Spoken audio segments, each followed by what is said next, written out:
un message tel que ça avait été annoncé depuis le dimanche passé. Puisque le dimanche passé, nous avons vu un très beau tableau. Nous avons vu le tableau de la Nouvelle Alliance. Et nous avons parcouru l'Ancien Testament. Et nous sommes beaucoup restés sur Genèse, chapitre 15. C'est là que nous avons passé beaucoup plus de temps. Afin de voir le grand projet du Seigneur pour notre génération, pour notre temps, le temps de la grâce, qui aujourd'hui poursuit les 2000 ans. Et nous sommes toujours dans ce temps. Et ce vaste programme, ce vaste projet de Dieu avait été donné en marquette à Abraham et à sa descendance jusqu'à Moïse. On pouvait voir donc ce déroulement ou le déploiement de ce vaste programme, ce vaste chantier de Dieu qui était donc en préparation. Nous avons vu un peu cela et nous avions donc promis qu'aujourd'hui, nous verrons donc ainsi la première venue du Seigneur, car nous avons établi quelques connexions en faisant des remarques et nous sommes partis par les différentes alliances qui ont été tissées. Et nous avons vu que dans chaque alliance, il y avait toujours un médiateur. Avec par exemple Noé, il y avait un médiateur. Et ce médiateur était Noé, dans l'alliance que Dieu tissait. Et après lui, il y avait donc Abraham. Et l'alliance avec Abraham, il y avait là aussi un médiateur. Et ce médiateur était donc Abraham pour la circoncision. Avec la loi, il y avait là aussi un médiateur. Et ce médiateur de cette alliance de la loi était donc Moïse. Et là, la Bible s'est arrêtée un tant soit peu à ce niveau pour nous dire, maintenant, tout ce que j'ai cité en termes d'alliance jusqu'à présent, au temps de la loi, toutes ces alliances ne sont pas de véritables alliances qui puissent réaliser quelque chose de parfait. Mais toutes ces alliances annonçaient une véritable alliance, une alliance parfaite qui allait donc venir. Et pour cette alliance aussi qui vient, il est nécessaire, comme toutes les autres, qu'il y ait un médiateur. Mais qui sera donc ce médiateur? Quel est donc ce médiateur? Et qui va jouer ce grand rôle?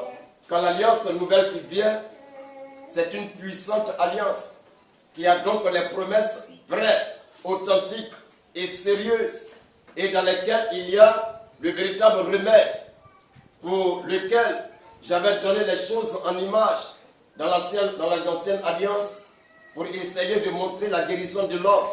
Mais cette guérison ne pouvait venir que par la véritable alliance. Vous voyez? Et donc, nous avons vu ce grand tableau de la nouvelle alliance, ce grand projet de Dieu. Et pour finir, le projet de Dieu entre en vigueur. Il manifeste cette alliance, vous comprenez? Et maintenant, dans cette alliance, il faudrait qu'il y ait aussi un médiateur. Et quel est donc ce médiateur? Qui est-il, frère? Nous allons lire un premier verset qui va donc établir le fondement de notre prédication aujourd'hui. Et cela se trouve dans Hébreux, chapitre 9, le verset 24, jusqu'au verset 28. Hébreux, chapitre 9. Oui. Verset 24 à 28. Oui. Car Christ Il est dit car Christ n'est pas entré dans un sanctuaire. Il n'est pas entré dans un sanctuaire Fait de main d'homme. Oui. En imitation du véritable. En imitation du véritable. Donc il y a une imitation. Le sanctuaire terrestre est une imitation du véritable sanctuaire qui se trouve dans les cieux. Vous voyez que tout ce qui est vrai n'est pas d'ici. C'est pourquoi les autres alliances, les médiateurs, sont venus de la terre. Mais la véritable alliance, son médiateur, est venu du ciel. Parce que tout ce qui est vrai vient du ciel. Amen. Amen. Allons-y, frère. Mais il est entré dans le ciel même. C'est dans le ciel même qu'il est entré. Afin de comparaître. Afin de comparaître. Maintenant pour nous devant la face de Dieu. Afin de comparaître là-bas. Pour nous devant la face de Dieu. Et ce n'est pas pour s'offrir lui-même plusieurs fois. Ce n'est pas afin de s'offrir lui-même comme les médiateurs terrestres l'ont fait dans la sacrificature de Lévi. Vous voyez, les sacrificateurs faisaient ce travail perpétuellement, à tel enseigne que lorsque l'un meurt, il faudrait donc le remplacer par un autre. Et tous, ce sont tous des faibles et des incapables. Mais lui, ce n'est pas pour s'offrir chaque fois, oui. qu'il y est entré. Ce n'est pas pour s'offrir à chaque fois qu'il est entré dans ce tabernacle céleste, oui. Comme le souverain sacrificateur en chaque année dans le sanctuaire, avec du sang étranger. Avec un sang étranger. Vous voyez que si le sang n'est pas la nature ou ceux pour qui on fait le sacrifice, ça ne peut pas avoir de valeur. Ça sera simplement une chose inutile. C'est pourquoi il a été dit que le Seigneur a blâmé la chose afin d'introduire une meilleure. C'était donc avec du sang étranger. Continue. Autrement, Oui. il aurait fallu qu'il eût souffert plusieurs fois. Oui. Depuis la création du monde. Depuis la création du monde. Tandis que maintenant, à la fin des siècles, il est apparu une seule fois. Vous voyez, c'est à la fin des siècles qu'il est apparu une seule fois. Oui. Pour abolir le péché par son sacrifice. Pour abolir quoi? Le péché par son sacrifice. Pour abolir le péché par le sacrifice. Continue. Et comme il est réservé aux hommes. Et comme il est réservé aux hommes. De mourir une seule fois. De mourir une seule fois. Après quoi vient le jugement. Oui. De même.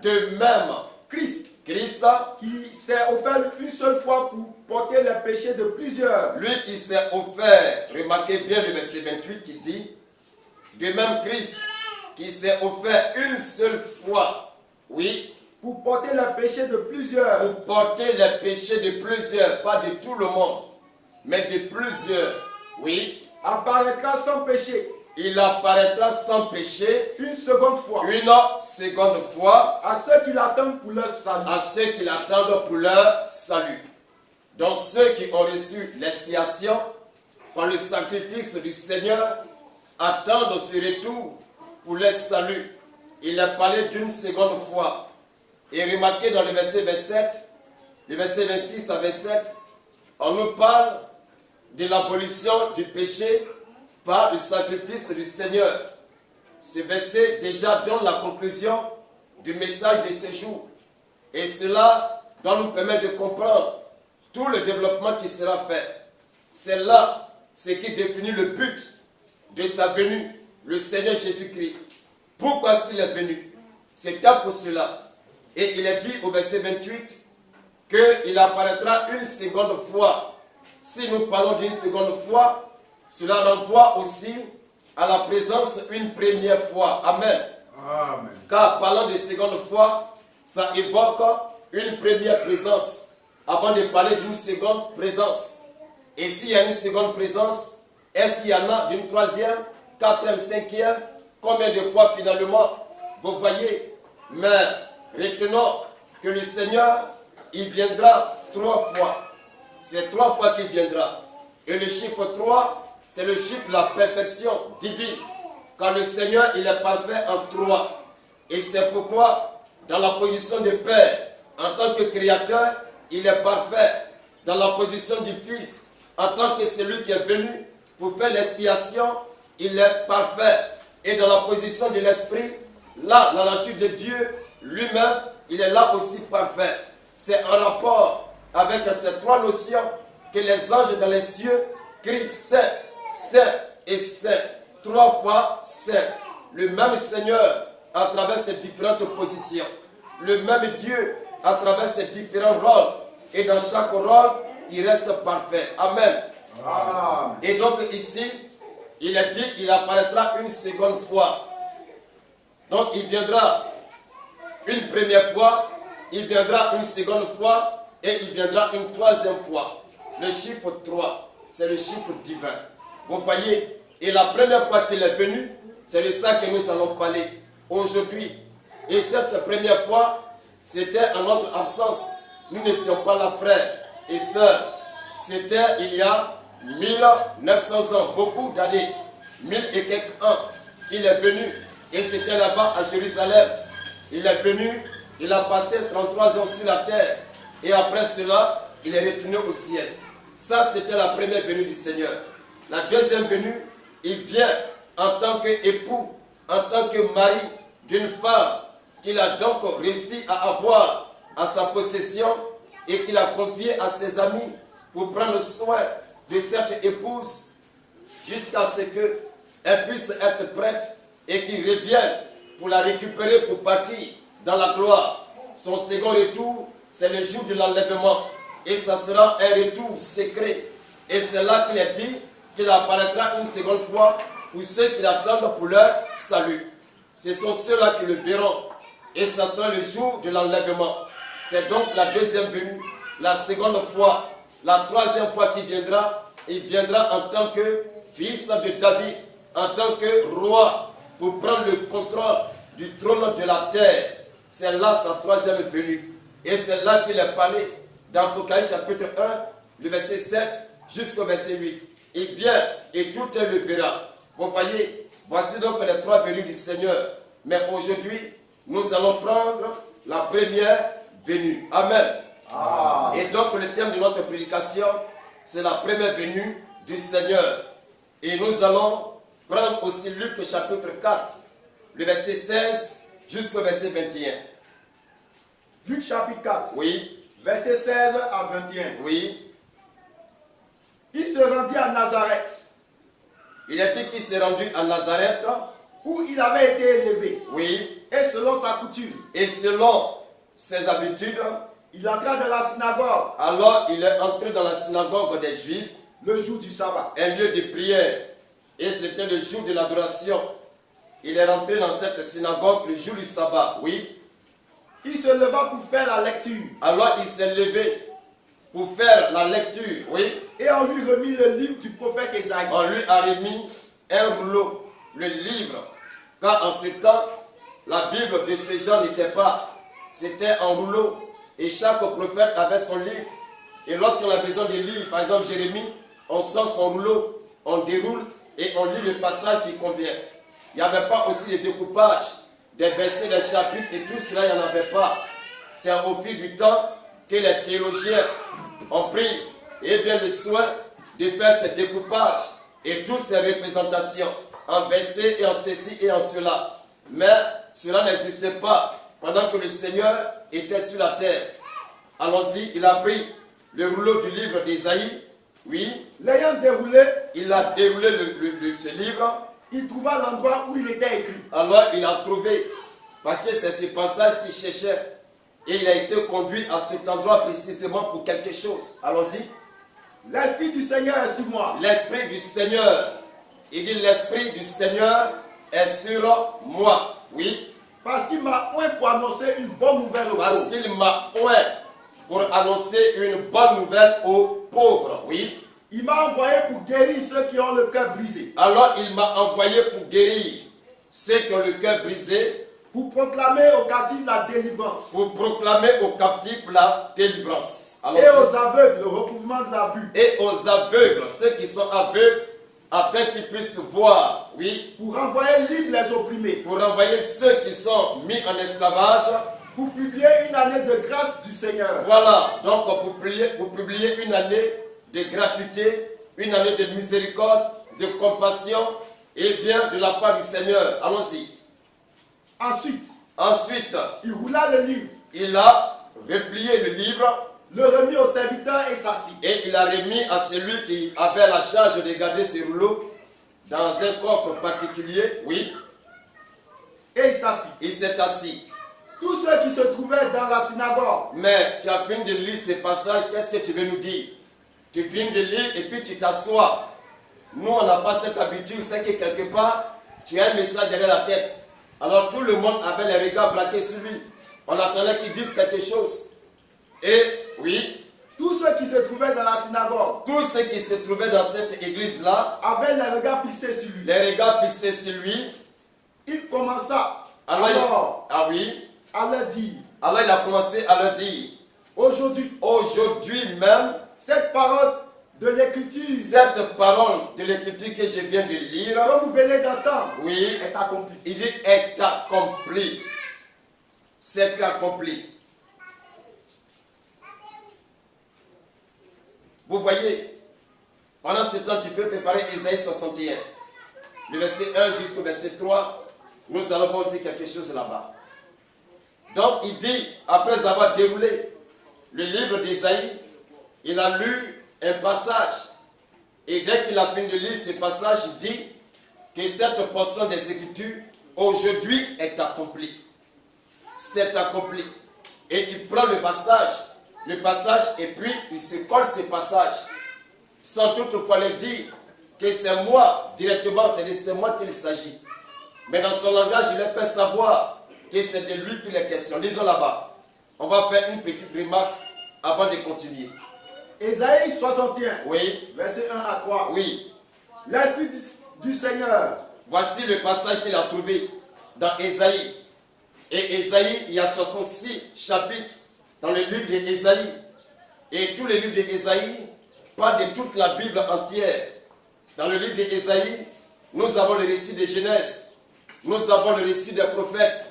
Nous avons le récit des livres historiques. Nous avons aussi le récit même du Nouveau Testament. Et jusqu'à l'enlèvement, même dans le millénium. Tout cela est donc dans le livre d'Ésaïe. Le livre d'Ésaïe est donc le résumé de la Bible. Et la Bible contient 66 livres. Et le seul livre dans la Bible qui a aussi 66 chapitres, c'est donc le livre d'Ésaïe, qui parle de tout. Au milieu du chapitre, ou du moins c'est du livre d'Ésaïe, on nous parle du Messie qui doit venir. Avant cela, on nous parle du temps ancien, des prophètes. Au milieu, on nous parle de la venue du Messie. Et après cela, on nous parle du programme à venir, tel que l'enlèvement, le millénium, jusqu'à ce qu'on tombe dans un monde nouveau. Tout cela est concentré dans le livre d'Ésaïe. Vous voyez, et le Seigneur trouve dans le chapitre 61 le passage qui le concerne. Et dans ce passage, il souligne son mandat. La raison pour laquelle il est venu sur la terre, c'est ce mandat qu'il est en train de nous définir. Mais ce mandat a été décomposé en deux parties. Et voici la première partie qui définit sa première venue et une autre partie qui n'a pas dit, il n'a rien dit là-dessus, mais qui s'adresse à une autre venue. Allons-y, frère. L'Esprit du Seigneur. Donc l'Esprit du Seigneur, l'Éternel est sur moi. Est sur moi. Oui. Car l'Éternel m'a oint pour porter de bonnes nouvelles aux malheureux. L'Éternel m'a oint pour porter de bonnes nouvelles aux malheureux. Il m'a envoyé pour guérir ceux qui ont le cœur brisé. Il m'a envoyé pour guérir ces personnes au cœur brisé. Pour proclamer aux captifs la liberté. Oui. Et aux prisonniers la délivrance. Et aux prisonniers la délivrance. Oui. Pour publier une année de grâce de l'Éternel. Oui. Et un jour de vengeance de notre Dieu. Vous voyez, il dit, et un jour de vengeance. Dès qu'il est arrivé, les grâces de l'Éternel, il s'est arrêté là. Il n'a plus continué le récit pour prendre les vengeances de notre Dieu. Car il ne vient pas pour un temps de vengeance. Le temps de vengeance est mis pour un autre temps. Vous voyez, c'est mis pour un autre temps. Et quel est ce temps? C'est la troisième venue du Seigneur. C'est donc pas pour maintenant. Est-ce que vous voyez un peu, frère? Et donc là, le Seigneur regarde une portion de cette prophétie qui le concerne. Et il prend la partie qui s'adresse à sa première venue. Quand dans sa première venue, il a dit que c'est une année de grâce. C'est pourquoi l'alliance est une alliance de grâce. Amen.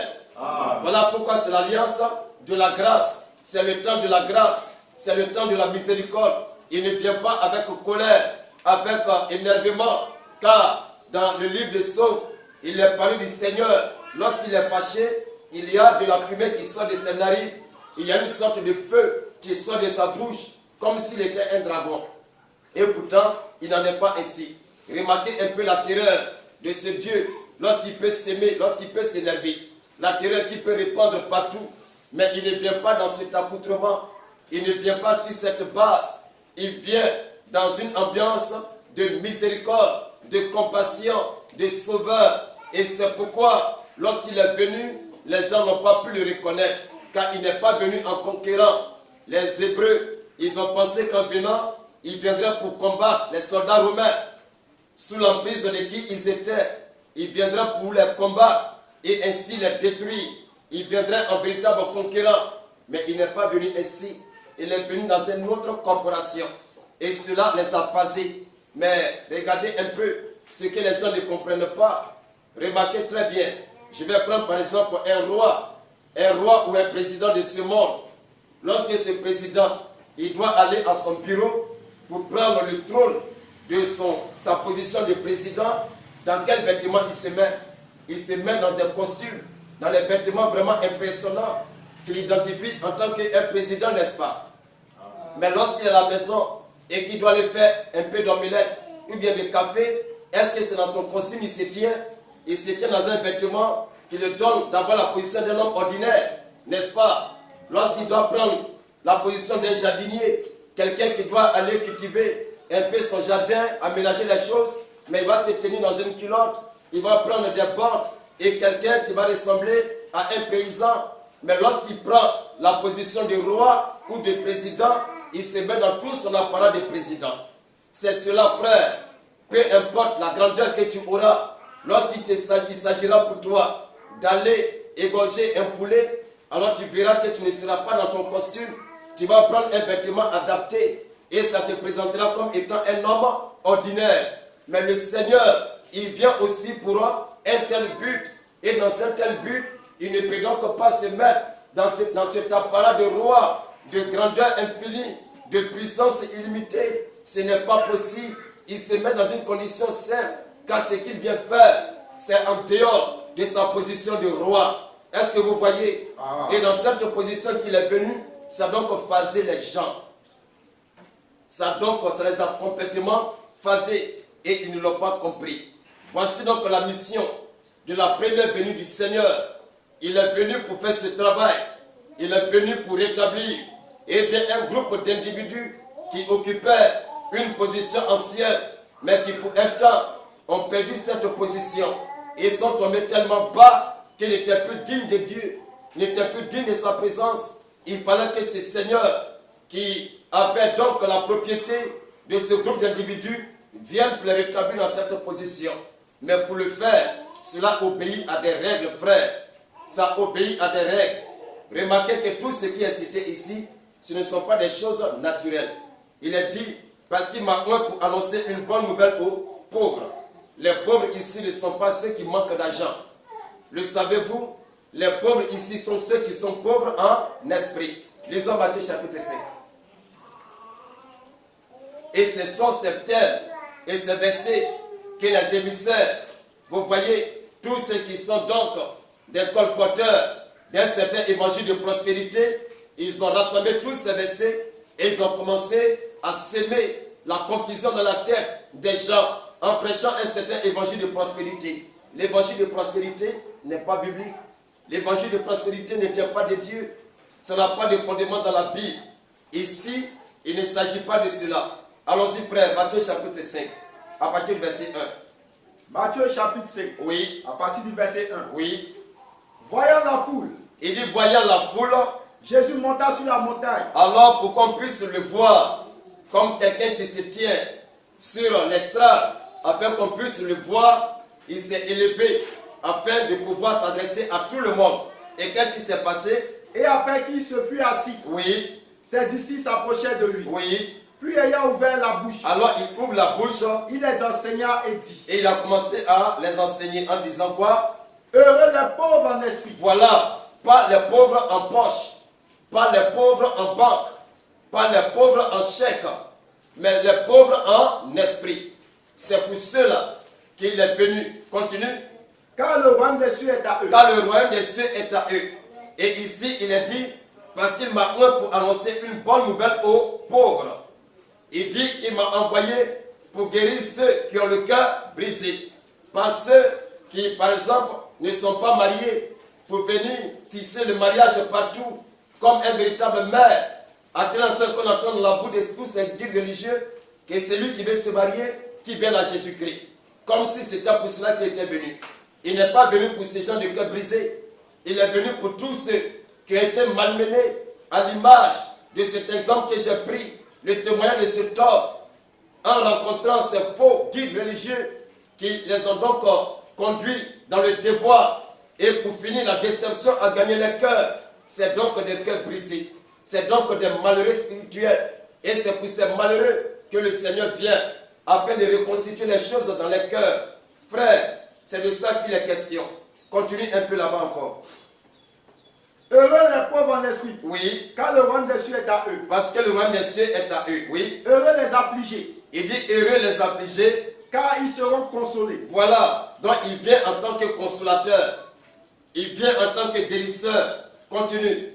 Heureux les débonnaires, Heureux les débonnaires. car ils hériteront la terre. Oui, Heureux ceux qui ont faim et soif de la justice. il n'a pas dit ceux qui ont faim de pain ou de bofloto ou d'attiqué, mais ceux qui ont faim et soif, pas soif de bière, pas soif de liqueur, pas soif de vin, mais soif de la parole de Dieu. Et c'est pour cela qu'il vient. C'est cela, frère. Ce n'est donc pas une faim naturelle, mais une faim spirituelle. Car oser à prophétiser qu'il viendrait un temps où les gens auront la famine, ils seront affamés, ils seront assoiffés, mais pas de la soif de l'eau, et non pas de la faim du pain, mais la faim de la parole de Dieu et la soif de l'Esprit de Dieu. Et celui-ci, il vient pour remplir toutes ces conditions. C'est donc le motif de sa première venue. Continue un peu encore. Heureux ceux qui ont faim et soif de la justice, Oui, car ils seront rassasiés. oui. Heureux les miséricordieux, Heureux les miséricordieux. car ils obtiendront la miséricorde. C'est bon. Ici, il dit, pour proclamer aux captifs la délivrance et aux aveugles le recouvrement de la vue. Ici, ne prenez pas la chose dans son premier degré. Ces aveugles sont des aveugles spirituels. L'aveuglement a commencé depuis quand? Après la chute de l'homme dans le jardin.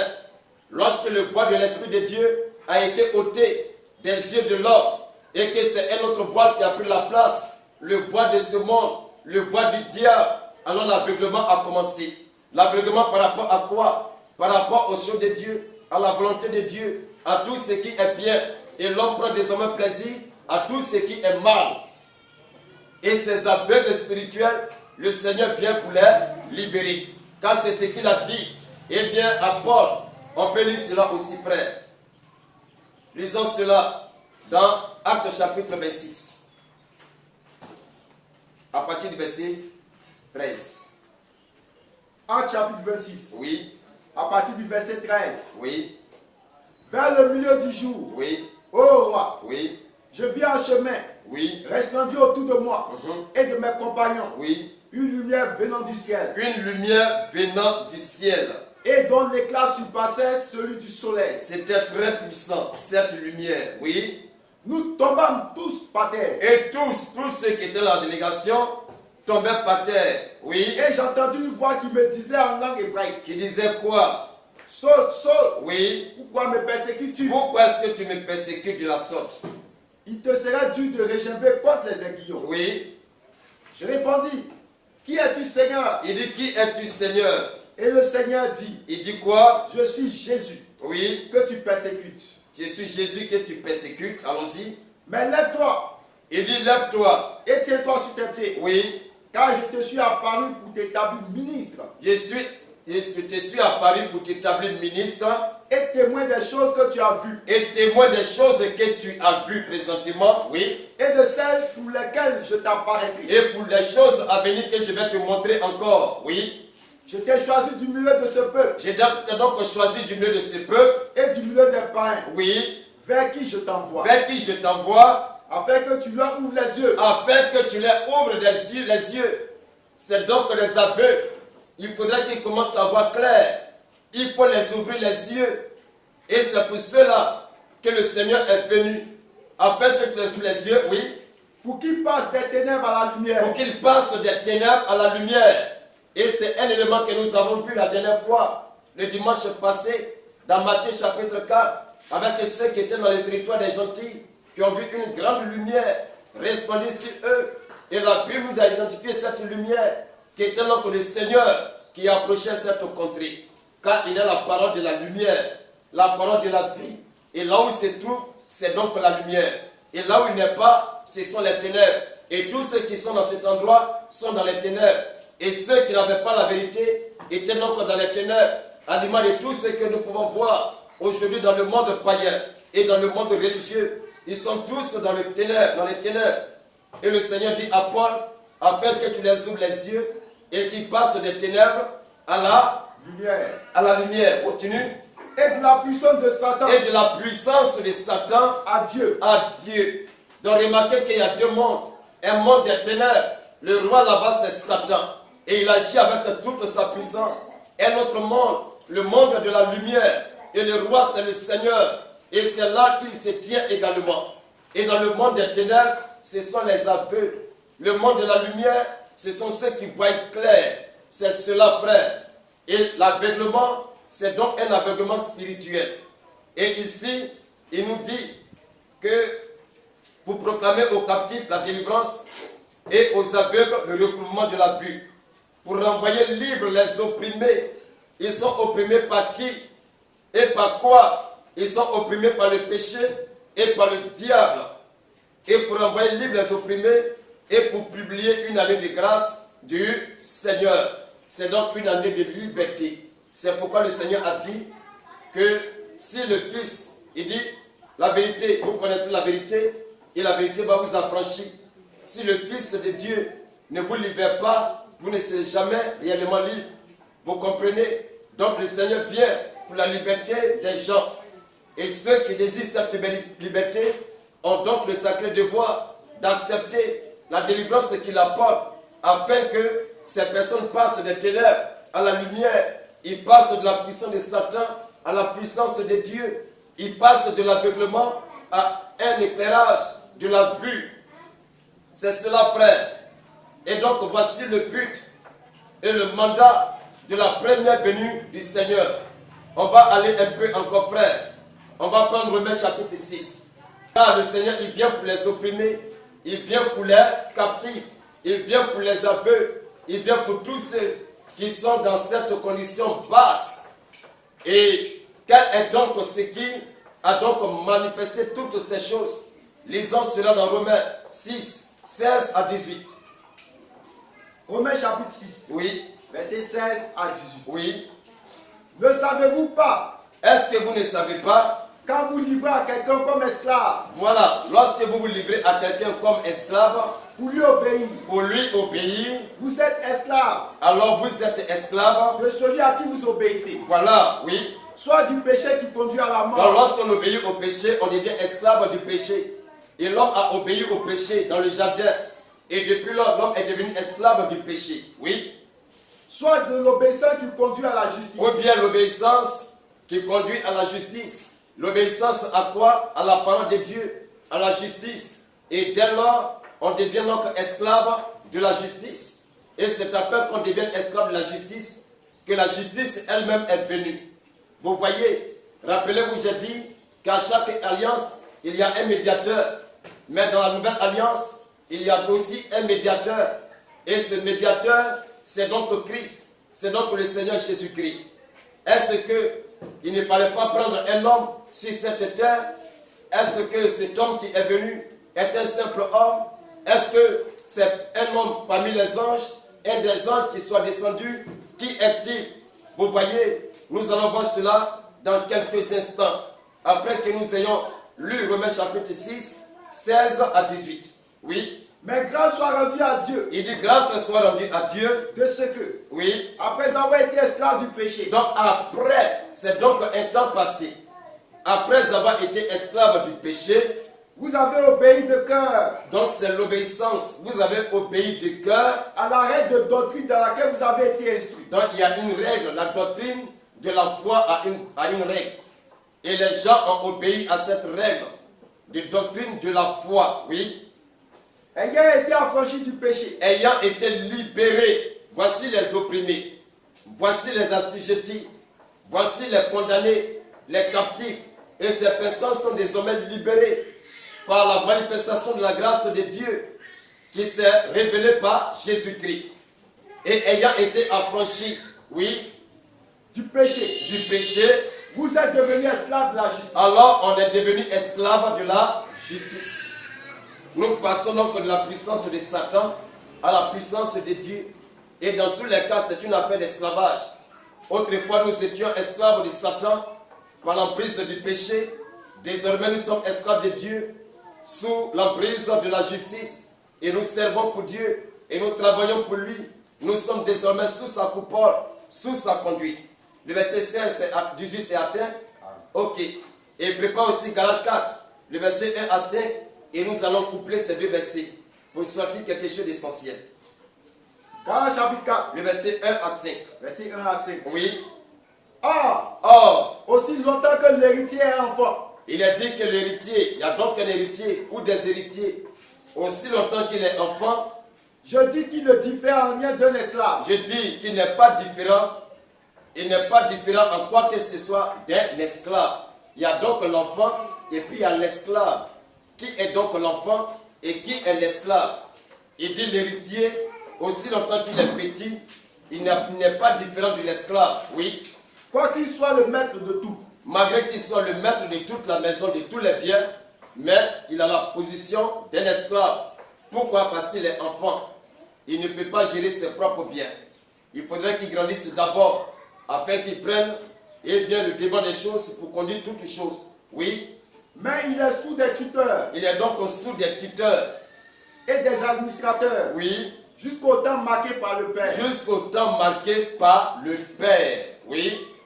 Nous aussi. Nous aussi. De la même manière. Il part par un exemple naturel pour nous expliquer un fait spirituel. Il dit nous aussi de la même manière. Lorsque nous étions enfants. Lorsque nous étions enfants. Nous étions sous l'esclavage des rudiments du monde. Alors on était esclaves du péché. Oui. Mais lorsque les temps ont été accomplis, Dieu a envoyé son fils. Alors Dieu a envoyé son fils. Né d'une femme. Il est né d'une femme. Né sous la loi. Et né sous la loi. Afin qu'il racheta. C'est afin qu'il puisse racheter. Ceux qui étaient sous la loi. Ceux qui étaient sous la loi. Afin que nous reçussions l'adoption. Afin que nous puissions recevoir l'adoption. Là dans ce passage, il est parlé de rachat. Et il est parlé du rachat par un fils, le fils de Dieu, qui est né par une femme et qui est né sous la loi. Remarquez que nous étions tous sous l'emprise du péché et que le pouvoir du péché, c'est donc la loi. Nous l'avons lu la dernière fois, 1 Corinthiens 15. Vous voyez, à partir du verset 53, nous l'avons lu. Et le pouvoir du péché, c'est donc la loi. Et demeurant sous la couverture de la loi, nous étions toujours esclaves. Et par quel principe? Donc ce libérateur pouvait donc nous secourir. C'est donc par les mêmes éléments de la loi. Et si c'est par les mêmes éléments de la loi qu'il doit donc nous secourir, alors c'est tout à fait normal qu'il naisse sous la loi et qu'il utilise les éléments de la loi afin de nous libérer. Il a été annoncé comme étant le libérateur. Il vient pour libérer les opprimés, proclamer une année de grâce du Seigneur. Et toutes ces choses, mais par quel moyen? Par quel moyen le fera-t-il? Par quel moyen peut-il le faire? Vous voyez, comment est-ce qu'il va arriver à le faire? Parce que rappelez-vous, que ce soit Moïse, ce fut un échec. Que ce soit Abraham, ce fut un échec. Noé, ce fut un échec. Tous ceux qui sont venus avec une certaine solution pour le remède de l'homme, ça a été simplement des échecs. Ils n'ont pas réussi. Personne n'a pu réussir. Le sacrifice de Moïse, la Bible dit que le sang qu'il apportait était un sang étranger. Ça ne pouvait donc rien faire. Mais celui-ci qui vient, par quel moyen pourra donc-il nous sauver et nous dégager enfin de la puissance du péché et de la mort pour nous accorder la promesse de la vie éternelle? Par quel moyen, frère? Rappelez-vous, Romains 6 nous a dit que celui qui obéit au péché devient esclave du péché. Et c'est ce qui s'est passé dans le jardin. L'obéissance à l'égard du péché a été rendue une réalité. Et l'homme est tombé bas. Il a été esclave du péché. Il était sous la domination du diable et complètement réduit dans les ténèbres. À tel enseigne qu'il est devenu un aveugle. Il ne pouvait plus rien voir. Il marchait en tâtonnant. En plein jour, il marche comme un véritable aveugle. Et Galates 4 nous parle de celui qui doit venir et qui doit nous donner cette délivrance. Car ce personnage nous a été présenté dans Luc chapitre 4 qu'on a lu le verset 16 jusqu'au verset 21. Mais remarquez, frère, que s'il est né sous la loi, c'est parce que c'est par les principes de la loi qu'il peut donc nous libérer. C'est pourquoi il est né sous la loi. Être né sous la loi, c'est-à-dire il prend la condition de l'homme, il prend la position que nous occupions, afin que dans cette position, il puisse détruire ce qui nous accablait ou ce qui nous liait. Comme j'ai pris ici un exemple une fois, c'est la même méthode que les médecins de ce monde, les scientifiques utilisent pour détruire les microbes ou les virus. Ils entrent dans le système des virus afin de pouvoir apporter des modifications et retourner le virus contre ce même virus. Donc c'est une autodestruction afin que le mal dans notre corps puisse trouver solution. C'est cela, frère. Les vaccins qui sont constitués, qui sont fabriqués, ce sont donc des microbes, des virus qui sont reprogrammés afin d'aller contre leurs parents, leurs semblables virus pour les détruire. C'est le procédé des scientifiques de ce monde pour lutter contre les microbes, lutter contre les virus. C'est ce qu'ils ont. Et la même manière d'agir, le Seigneur en a aussi utilisé. Et c'est pourquoi il est né sous la loi. Et pour prendre les éléments de la loi, car s'il est né sous la loi, il doit demeurer sur ses principes. C'est pourquoi lorsqu'il est né, alors à l'âge de 8 jours, il a été circoncis. L'offrande qu'il fallait présenter, ça a été présenté pour lui. Et les parents ont tout accompli selon la loi. Et il a grandi sous la loi. Et c'est dans la loi qu'il travaillait afin de pouvoir anéantir ce pouvoir que le péché utilisait pour nous rendre esclaves. Vous voyez, il est donc entré dans cette disposition. Et cela, frère, nous allons lire un principe. Lisons Hébreux 9, le verset 19 jusqu'au verset 23. Hébreux chapitre 9, Oui, verset 19 à 23. oui. Moïse, après avoir prononcé devant tout le peuple. Donc ici, on fait un léger retour au temps de Moïse. Après avoir fait quoi? Après avoir prononcé devant tout le peuple. Oui, Tous les commandements de la loi. oui.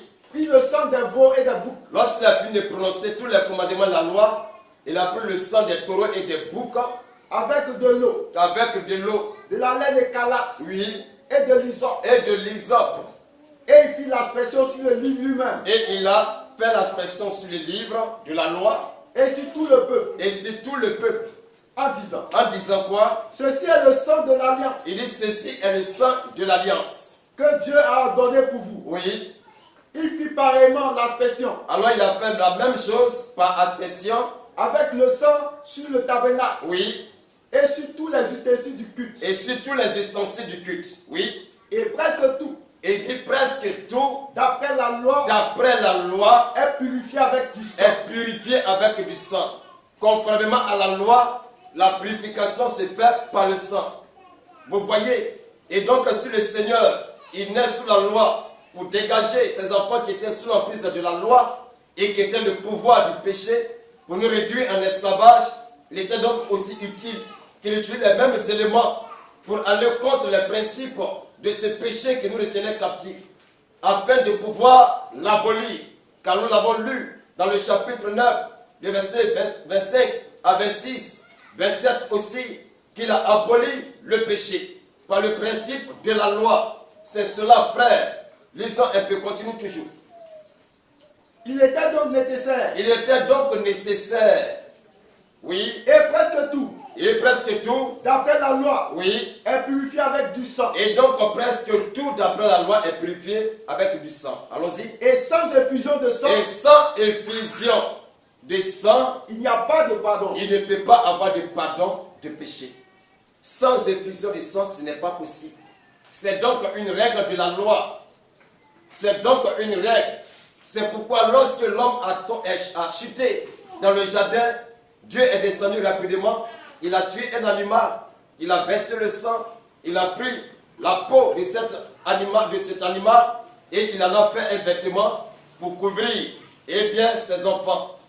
Et il en a aussi demain, après le déluge, dès que Noé est sorti de l'arche, la Bible dit qu'il a pris chaque animal pur et il en a offert cela à Dieu. Il a donc versé le sang. Et aussi avec Abraham, il fallait qu'il en soit de même. Et cette fois-ci, la chose s'est attachée même à l'homme. en coupant donc le prépuce, donc l'action de la circoncision, le sang versait.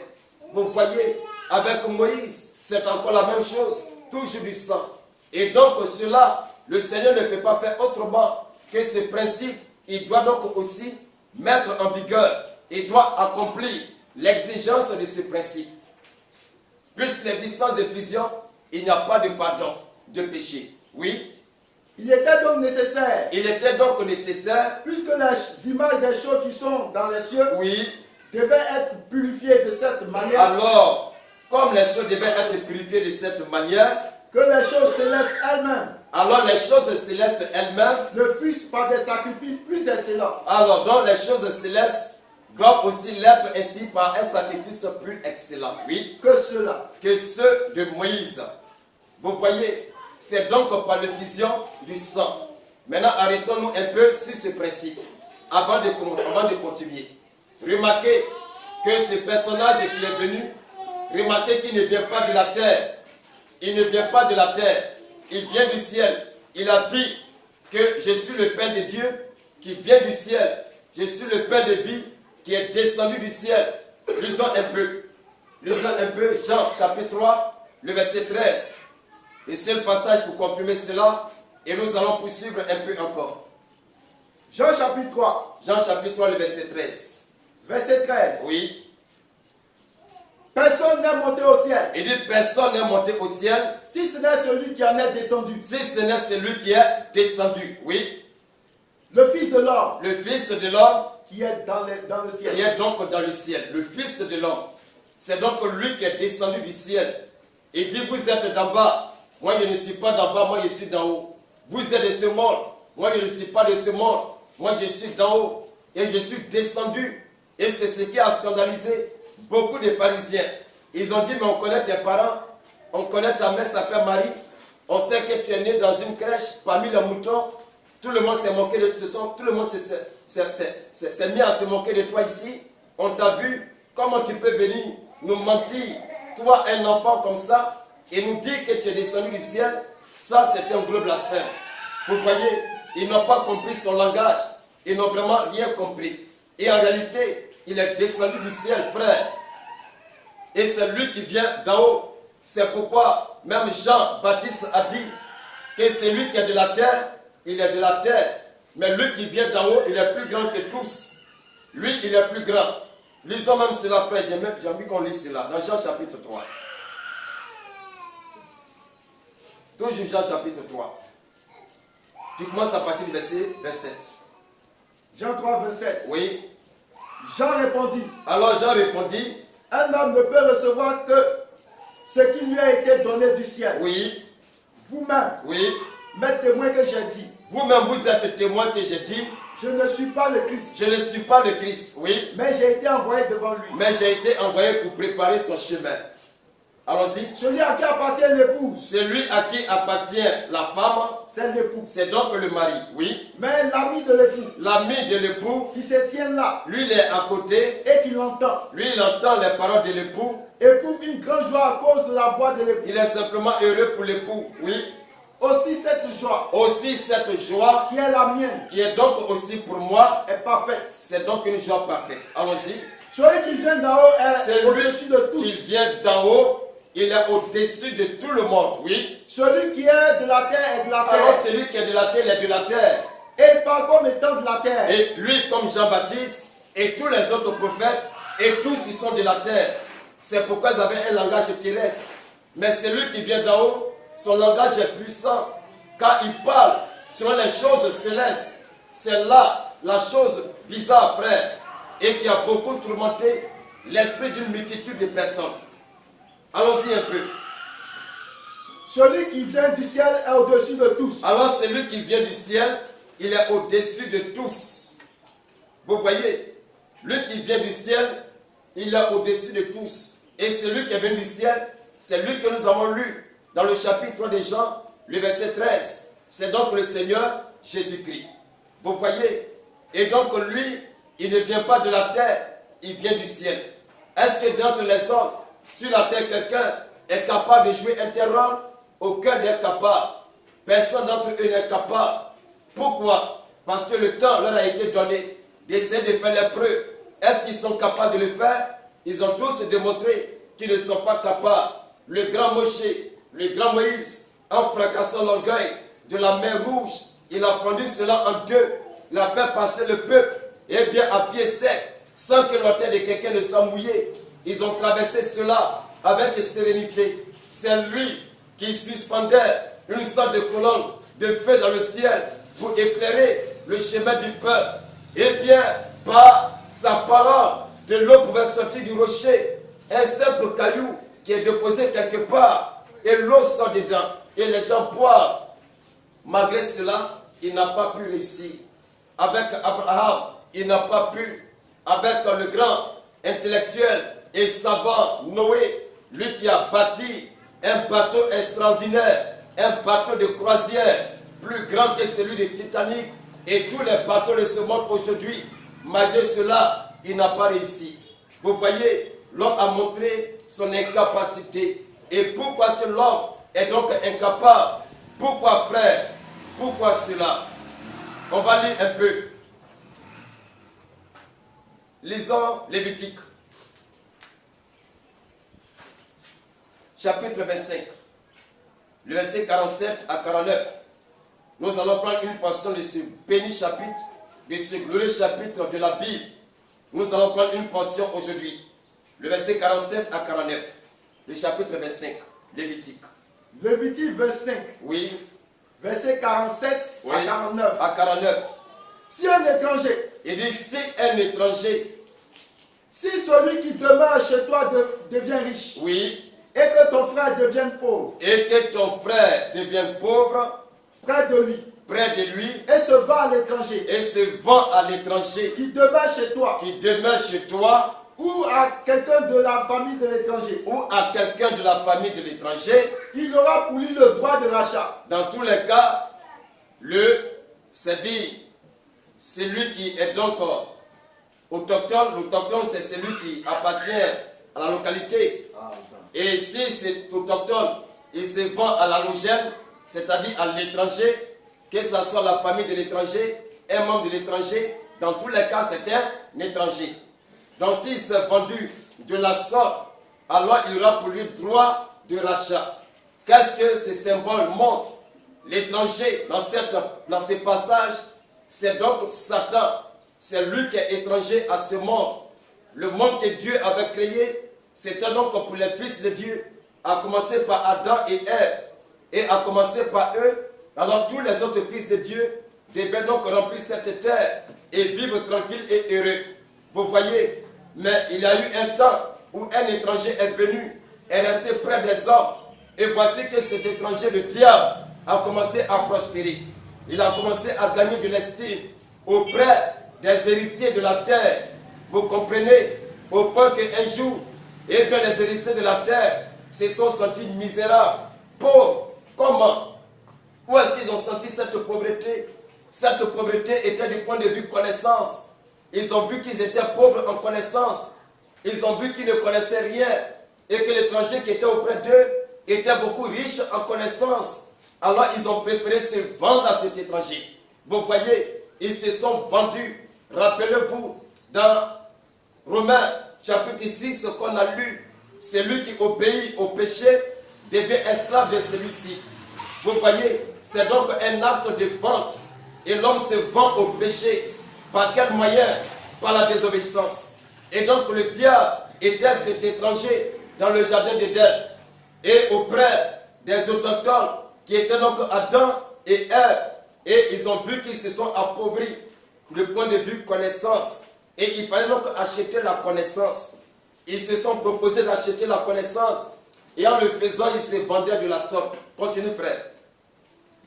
Il aura pour lui le droit de rachat. Mais après qu'il se soit vendu, il y a possibilité de le racheter. Car lorsque tu te vends à quelqu'un, tu deviens son esclave. Vous le savez. Et pour lui, il ne va pas rester à toujours esclave pour obéir aux ordres de cet étranger qui domine sur lui. Mais il aura pour lui, c'est-à-dire une possibilité de le racheter, de l'enlever de l'emprise de cet étranger. Vous voyez, mais par quel moyen, par quelle loi? Allons-y.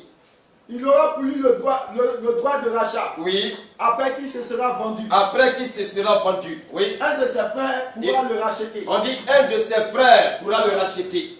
Pas un des étrangers. Il faudrait que ce soit l'un de ses frères, de sa famille. Et la Bible précise encore, oui. Son oncle. Son oncle. Ou le fils de son oncle. Ou le fils de son oncle. Ou l'un de ses proches parents. Ou l'un de ses proches parents. Pourra le racheter. Pourra le racheter. Il faudrait que ce soit donc un proche parent. Un oncle, ou bien le fils de l'oncle, ou bien peut-être ton frère, ou quelque chose comme ça. Mais il faudrait que ça soit dans ta famille. Vous voyez, qui pourra donc le racheter. Et pendant ce temps, Adam et Ève, ils se sont déjà vendus à l'étranger dans le jardin. Alors, il faut donc trouver un proche parent pour les racheter. Sinon, ils seront toujours sous l'emprise du méchant. Toujours dans l'esclavage et dans l'aveuglement. Tâtonnant en pleine ténèbres. C'est cela, frère. Mais qui est ce proche parent? Est-ce que c'était Abraham? Non, car Abraham, il est le descendant de celui qui s'est vendu. Rappelez-vous, dans la loi, il est dit que celui qui se vend à un maître, que ce soit ses enfants. Les enfants qui meurent au monde, tous ces enfants appartiennent à ce maître. Sa femme qu'il a appartient à ce maître. Tous ces enfants qui viendront au monde appartiennent à ce maître. Et pourtant, Noé est l'enfant d'Adam. Abraham, il est l'enfant d'Adam. Moïse, il est l'enfant d'Adam. Et par conséquent, sur le principe de la loi, et tous ils ont été vendus. Amen. Amen. Et s'ils ont été tous vendus, qui peut donc racheter? Qui peut le faire? C'est pourquoi ils ont tous échoué. Ils ne peuvent pas le faire, car ils sont tous sous l'emprise. C'est donc comme une personne qui essaie de courir dans une marmite. Mais comment le fera-t-il? Comment il pourra s'arranger pour sortir? Il ne pourra pas. Il faut que le secours vienne d'en haut. Vous voyez, il faut que le secours vienne d'en haut. Qu'il y ait quelqu'un qui plonge une corde dans la marmite et que tu saisis cette corde afin qu'il te remonte. Si le secours ne vient pas d'en haut et que ça vient de la marmite, vous resterez toujours dans la marmite. Et Moïse a été un secours dans la marmite. Abraham a été un secours dans la marmite.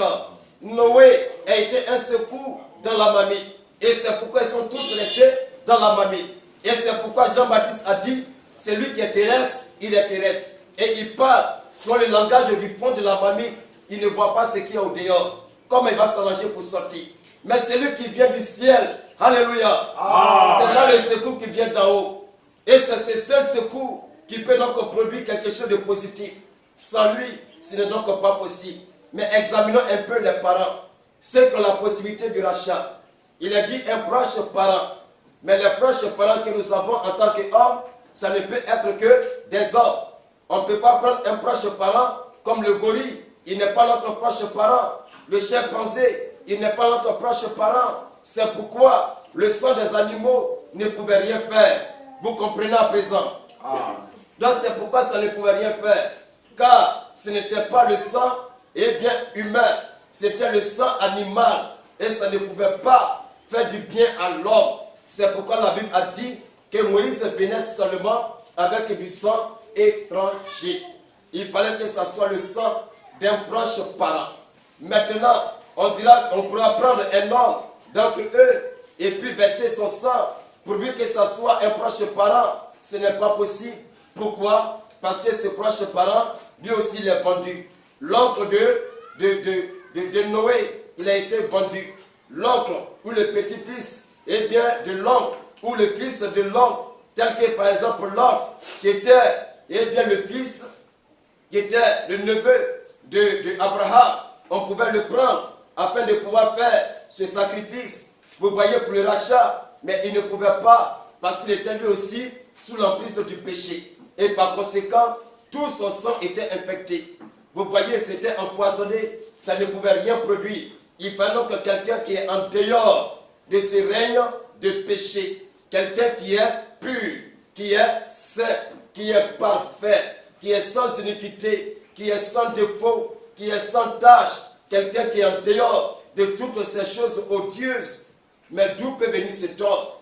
Car déjà parmi toute la race humaine, tout le monde est corrompu et vendu. Vous voyez, c'est ce que nous atteste Romains. On va lire encore. Romains chapitre 11, le verset 32. Romains chapitre 11, Oui, verset 32. oui. Car Dieu Parce que Dieu, a renfermé tous les hommes dans la tous désobéissance les hommes dans la désobéissance. Oui, pour faire miséricorde à pour tous. faire miséricorde à tous. La miséricorde qu'il va faire, c'est par qui? On a lu Luc chapitre 4, à partir du verset 16. La miséricorde est venue par un homme. Vous voyez, est-ce que cet homme, il vient de la terre? Non, il n'appartient à aucune tribu de la terre. On me dira, mais et la tribu de Juda? Oui, la Bible en a parlé, mais il n'appartient pas à cette tribu. C'est ce qu'on appelle couper-coller. C'est ce qu'on appelle une adaptation. La même manière, il a été dit qu'il est fils de David. Mais comment on peut le ramener à David? Car lui-même a détruit cette généalogie. Le Seigneur lui-même, il en a détruit en posant la question aux pharisiens. Mais vous dites que le fils est bien de l'homme, et donc le fils de David. Comment est-il possible? Expliquez ça moi un peu. Expliquez-moi ça un peu. Et ils ont essayé de tâtonner. Ils ont dit non, c'est pas comme ça. Lui-même en a fait une démonstration pour dire, mais c'est lui que vous appelez le père du fils de l'homme. Il a appelé ce fils-là, ou ce seigneur, il a appelé mon seigneur. Comment le père peut appeler son fils son seigneur? Et puis demander le secours de sa part. Ce n'est pas possible. Vous comprenez à présent que c'est une forme de couper-coller pour essayer de vous faire voir quelque chose. Mais ce n'est pas la chose dans sa réalité. Il en est de même pour la nature de cet homme qui n'est accroché à aucune personne sur cette terre. C'est pourquoi il est le seul immaculé conception. Car le sang qui coule dans ses veines n'est pas le sang de Marie. Ce n'est pas le sang de Joseph. Ce n'est pas le sang d'un humain sur cette terre. Vous voyez, si c'était le sang d'un homme, lui aussi, il serait dans la marmite. Et il ne serait pas un secours pour l'humanité. Mais son sang est particulier. Son sang a été mis à part. C'est pourquoi il n'est pas venu au monde par le concours d'un homme et d'une femme. Mais tous ceux qui sont venus sur cette terre par le concours d'un homme et d'une femme sont tous des pécheurs, y compris Marie. Amen. Amen. Vous voyez. Et donc, tu n'es pas encore arrivé au verset 49 de Lévitique. Vous voyez à présent dans cette règle de la loi, le Seigneur doit venir dans cette règle. C'est pourquoi il est venu sous la loi, afin d'utiliser les éléments de la loi pour briser la loi et vaincre le péché et libérer ainsi les opprimés et les captifs. Allons-y si tu n'as pas encore fini. Ok, c'est bouclé. Donc vous comprenez à présent, à travers ce petit passage de Lévitique, nous avons tout le chapitre qui nous détaille ces faits, mais nous allons aller de façon précise en prenant ce seul petit passage et continuer notre chemin. Comprenez aussi que les hommes sont disqualifiés, mais au niveau des anges, est-ce que ce n'est pas un ange qui est descendu, comme le prétendent les églises ou l'église des témoins de Jéhovah, qui disent que le Seigneur est un ange, comme l'ange Gabriel, qui est descendu sur la terre pour faire un tel service, ce qui est faux. Vous voyez, les missionnaires du monde qui le présentent comme étant le dernier rempart, la dernière carte, le dernier jockey de Dieu qu'il a envoyé sur la terre pour réaliser un tel service, ce qui est faux, frère. Ce n'est pas vrai. Le médiateur de cette alliance n'est pas un humain. Le médiateur de cette alliance n'est pas un ange dans le ciel, mais le médiateur de cette alliance, c'est Dieu lui-même. C'est lui-même. Pourquoi? Quand la loi de Lévitique établit le principe d'un proche parent, est-ce que les anges sont nos proches parents? Ils ne le sont pas. Nous ne sommes pas de la même nature. On ne se ressemble pas. Ils sont des anges, nous sommes des hommes. Il faut donc que quelqu'un de notre nature pouvait nous faire ce travail pour nous. Est-ce qu'un ange pouvait le faire? Non, il ne pouvait pas. Il fallait que ce soit Dieu lui-même. C'est Dieu lui-même, frère. Lisons Hébreu, avant de lire Hébreu, lisons d'abord Ésaïe 52, le verset 3. On va bientôt finir. La première venue du Seigneur et le but pour lequel il est venu. Et juste après cela, nous allons voir quelques éléments de l'accomplissement de certaines exigences de la loi qui montrent aussi de grandes choses et de puissantes révélations qui aujourd'hui sèment le trouble dans beaucoup de têtes de personnes qui ne savent pas quoi faire et qui ont été obligés d'adapter toutes les choses de la parole en essayant de se comporter comme et bien des dentoclos, des gens qui se promènent avec une machine sur l'épaule et qui font le raccordage de vêtements. Ils prennent tel morceau, et puis il faut simplement souder pour donner quelque chose. Ce n'est pas ainsi. Allons-y, frère, Isaïe 52, le verset 3. Isaïe 52, verset 3. Oui. Car ainsi parle l'Éternel. Il dit ainsi parle l'Éternel. C'est gratuitement que vous avez été vendus. Vous voyez, l'homme a été vendu gratuitement. Pourquoi? Pour une connaissance moribonde, une connaissance vide de sens, une connaissance pourrie, l'homme s'est vendu gratuitement. Quand tu te vends à quelqu'un, il faudrait qu'on te donne quelque chose. Mais lui s'est vendu cadeau. Et le voici qu'il est devenu esclave gratuitement. Et Dieu dit c'est gratuitement que vous vous êtes vendus. Allons-y. Et ce n'est pas à prix d'argent. Ce n'est même pas à prix d'argent. Que vous serez rachetés. Et il dit comme ce n'est pas ainsi, alors ce n'est pas aussi à prix d'argent que vous serez rachetés. Dieu ne vient pas racheter l'humanité ou ses enfants à prix d'argent. Non. Vous voyez, mais il va nous dire pourquoi est-ce qu'il ne le fait pas ainsi. Continue, frère. Le verset 3. Ok. Tu prends par la suite 1 Pierre, chapitre 1. Avant de prendre 1 Pierre, prends Somme 49, le verset 2 à 9. Somme 49. Oui. Verset 2 à 9. Le verset 2 jusqu'au verset 9. Écoutez ceci. Il dit écoutez, en Isaïe 52, 2, 3, le verset 3 nous a dit que ce n'est pas à prix d'argent que l'on sera racheté. On a été vendu gratuitement. Et Somme 49 nous dit écoutez ceci. Écoutez ceci. Vous tous, ce peuple. Vous tous, oui. Prêtez l'oreille. Alors prêtez l'oreille. Vous tous, habitants du monde. Vous tous, les habitants du monde. Car le message qu'il s'apprête à livrer n'est pas seulement pour une contrée. Ça s'adresse à l'humanité tout entière. Et quel est ce message? Petit et grand. Petit et grand. Riche et pauvre. Riche et pauvre. Oui. Ma bouche va faire entendre des paroles sages. Alors ma bouche va faire entendre des paroles sages. Allons-y. Et mon cœur a des pensées pleines de sens. Oui. Je prête l'oreille aux sentences qui me sont inspirées. Il dit, je prête l'oreille aux sentences que Dieu m'a inspirées. J'ouvre mon champ au son de la harpe. J'ouvre aussi mon champ au son de la harpe. Pourquoi craindrais-je au jour du malheur? Alors pourquoi devrais-je donc craindre? Oui. Lorsque l'iniquité de mes adversaires m'enveloppe, Oui. ils ont confiance en leur bien. Alors chacun a confiance en son bien parce qu'il est fort riche. C'est pourquoi le message s'adresse aux pauvres et aux riches. Vous voyez, si tu es pauvre, ne pense pas que parce que tu es pauvre, tu ne peux pas être racheté. Si tu es riche, ne pense pas que c'est parce que tu es riche que tu seras capable de te racheter. Non, allons-y. Pourquoi craindrais-je au jour du malheur? Oui. Lorsque l'iniquité de mes adversaires m'enveloppe, Oui. ils ont confiance en leur bien. Ils ont confiance en leur bien. Ils se glorifient de leur grande richesse. Ils se glorifient de leur grande richesse. Oui. Ils ne peuvent pas se racheter l'un l'autre. Vous voyez, aucun d'entre eux ne peut se racheter. Ils ne peuvent pas se racheter l'un et l'autre. C'est pas possible. Aucun ne peut racheter son frère. Aucun pauvre ne peut racheter son frère pauvre. Ou aucun riche ne peut racheter son frère pauvre. Car dans le Lévitique, c'est ce qu'il est dit selon ce principe. Si le proche parent a les moyens, il peut racheter son frère esclave. Car le rachat se faisait avec l'argent. Donc c'était à prix d'argent que ça se faisait. Et c'était le riche qui le faisait pour le pauvre. Mais ici, dans cette réalité, alors l'argent ne peut pas faire ce travail. Que ce soit Bill Gates, que ce soit celui ou cela, même Salomon, en ce temps, avec tous les trésors qu'il avait, vous voyez, la Bible dit qu'il était fort riche, puissamment riche, immensément riche. Mais malgré tout cela, il ne pouvait pas racheter un bébé. Il ne pouvait pas racheter un nouveau-né. Pourquoi? Oui. Ils ne peuvent se racheter l'un l'autre. Oui. Ni donner à Dieu le prix du rachat. Ni donner à Dieu le prix du rachat. Oui.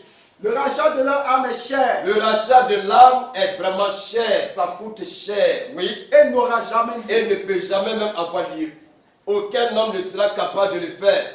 Voici la défaite de l'homme. Voici la défaite de la loi.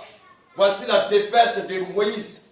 Voici la défaite de Noé. La défaite d'Abraham, de tout cela. La défaite de tout le monde. Voici la défaite. Quand le rachat par l'homme lui-même n'est pas possible, on ne peut pas le faire. Quand le rachat de l'âme est vraiment très cher. Et qu'est-ce qu'il faut donc, frère? Qu'est-ce qu'il faut? Et un autre s'est présenté. Il dit, je suis capable. Qui est donc celui-là qui se montre capable? Est-ce un ange? Non. Un homme parmi les hommes? Non. C'est Dieu seul qui est capable. Lisons à présent, frère, 1 Pierre, chapitre 1, le verset 17 à 20. 1 Pierre chapitre 1, Oui, verset 17 à 20. oui. Et si vous invoquez comme Père, Il dit, si vous invoquez comme Père, celui qui juge l'œuvre de chacun, oui, sans acception de personne, oui, conduisez-vous avec crainte alors conduisez-vous avec crainte pendant le temps de votre pèlerinage, pendant le temps que nous sommes sur cette terre, oui. sachant que ce n'est pas par des choses périssables, Donc, il faudrait qu'on le sache. Ce ne sont pas par les choses périssables, oui, par de l'argent ou de l'or, comme l'argent ou bien de l'or, par lesquels les grands hommes se vantaient, pensant être capables par ces moyens de se racheter. Il dit, ce ne sont pas par ces choses, ou par de l'or périssable, oui, que vous avez été rachetés Comme- de la vaine manière de vivre, que nous avons été rachetés. Ce n'est pas par ces choses qu'on a été rachetés, oui, de la vaine manière de vivre oui, que vous avez hérité de vos pères, oui, continue, mais jusqu'au verset 20. Mais, par le sang précieux de Christ, il a dit, c'est par le sang. Hébreux 9 nous a dit que sans effusion, il n'y a pas de pardon. Il ne peut pas avoir de rachat. Il faut que ça soit par effusion. Est-ce qu'un ange peut venir nous présenter du sang? Ce n'est pas possible. Vous voyez, est-ce un homme, son sang est contaminé? Quel est donc ce proche parent? C'est Dieu qui est notre parent. C'est lui qui est notre père. C'est lui qui est notre compagnon. C'est lui qui est notre associé. C'est lui qui est tout pour nous. C'est lui ce qui nous appelle fils et nous l'appelons père. Vous voyez, aucun ange n'est notre frère. Gabriel n'est pas notre frère. Vous voyez, et même l'archange Saint-Michel, il n'est pas aussi notre frère. Le savez-vous? Ils ne sont pas nos parents. Ils ne sont pas nos proches parents. Ils sont là bien au contraire pour nous servir. C'est pour nous qu'ils sont là. Ils sont là pour nous et non pas nous pour eux. Et nous ne sommes pas sur le même plancher. C'est pourquoi aucun d'entre eux ne s'assiera avec le Seigneur sur son trône. Que peu importe que tu sois élevé, tu n'as pas ce droit. Et le Seigneur a pour l'ordre et bien le titre d'épouse. Et c'est avec nous qui s'y marient. Vous voyez, aucun ange n'a cette position. Aucun ange n'a ce privilège. C'est nous les hommes frères. Et notre parent, c'est donc Dieu. C'est lui qui est notre Père. C'est lui qui est notre époux. C'est lui qui est notre ami. Il est tout pour nous. Et c'est lui qui va prendre la position de parent rédempteur. C'est lui qui prendra la position, et bien de celui qui va payer le prix pour notre rachat. Et il est dit que c'est par son sang. Mais Dieu, il est esprit. S'il est esprit, il s'arrange comment pour présenter le sang? Finissons le verset d'abord. mais par le sang précieux de Christ, Mais par le sang précieux de Christ, comme un agneau sans défaut et sans comme tache, un agneau sans défaut et sans tache, vous comprenez? C'est-à-dire sans péché. Le Seigneur est né sans péché. C'est ainsi qu'il est venu au monde, jusqu'à ce qu'à la croix, il devienne pécheur. Car à la croix, il a porté l'iniquité de tous, afin que lui, il prenne notre place, à la manière de Barnabas. Vous voyez, qui a été libéré à la place du juste Jésus. C'est la position que nous occupions. Nous étions dans la position de Barnabas, le maudit, le méchant, le mauvais, le condamné. Et le Seigneur, lui qui est juste, il prend notre place à la prison et il nous libère à la manière de Barnabas. Amen. Amen. Vous voyez, il paye le prix, la rançon, afin que nous puissions sortir. Et le Seigneur à la croix a pris l'iniquité de son peuple. Et là, à la croix, nous avons été déclarés justifiés. Et lui, il a été déclaré condamné, afin que nous puissions recevoir l'adoption. Continue, frère. mais par le sang précieux de Christ, Par le sang précieux de Christ, comme un agneau sans défaut et sans comme tache, d'un agneau sans défaut et sans tache. Oui. Prédestiné avant la fondation du monde. Donc c'est une affaire de prédestination. L'arrêt de Dieu, c'était avant même que le monde ne soit créé. Est-ce que vous comprenez un peu la profondeur de la chose? Le monde n'était même pas encore créé, que le sang du Seigneur était déjà préparé. Mais si son sang est préparé, c'est pourquoi le proche parlant était déjà à l'œuvre. Il était déjà prêt pour ce qui n'existait pas encore. Il était déjà à l'œuvre et mobilisé pour ce qui n'existait pas. Et c'est pourquoi dans le jardin, l'homme devait tomber afin que le sang du Seigneur, préparé avant la fondation du monde, puisse entrer en vigueur. Vous voyez? Et c'est lui qui est le proche parent. Ce n'est pas le sang d'un ange, ni le sang d'un homme, mais le sang du juste, le sang du Saint des Saints, le sang du Dieu très haut. C'est lui son sang. Mais comme je l'ai dit, il est donc esprit. Mais comment est-ce possible qu'il puisse se présenter du sang? C'est là le problème, frère, que nous allons essayer de résoudre. Et ce qui définit donc sa première venue. Car s'il est venu comment? Comment est-il venu? Lisons Ésaïe 35, le verset 4 à 6. Nous avons encore à peu près 15 minutes maximum et nous avons fini. Ésaïe 35. Oui, 4 à 6. Verset 4 à 6. Oui. Dites à ceux qui ont le cœur troublé. Il dit, dites à ceux qui ont le cœur troublé. Prenez courage. Alors prenez courage. Il parle des affligés. Il parle des opprimés. Il parle des aveugles. Il parle de tous ceux qui ont soif de la justice et de la parole de Dieu. Il dit, prenez courage, frère. Prenez courage, oui. Ne craignez point. Ne craignons pas. Voici votre Dieu. Voici lui qui est notre Dieu. La vengeance viendra. Il viendra, oui. La rétribution de Dieu. La rétribution, la récompense de Dieu, oui. Il viendra lui-même. Alors lui-même il viendra. Il n'enverra pas un ange. Amen. Il n'enverra pas un représentant. Alors qu'il avait envoyé des représentants. Il avait envoyé Enoch. Il avait envoyé Noé. Il avait envoyé Abraham, Moïse. Et tout cela, les Jérémie, jusqu'à Jean-Baptiste, il les avait tous envoyés. Mais il vient lui-même. Lui-même, il vient. C'est pourquoi lui seul avait besoin d'un griot. Et quel était ce griot? C'était Jean-Baptiste. Lorsque Moïse venait, il n'avait pas besoin de griot, car il était lui-même un griot. Vous voyez, lorsque, eh bien, Jérémie venait, il n'avait pas besoin d'un griot, car lui-même, il était aussi un griot. Abraham n'avait pas besoin d'un griot, mais le griot est fait pour le roi. Le griot, il est fait pour le chef. Il est fait pour celui qui est donc l'autorité.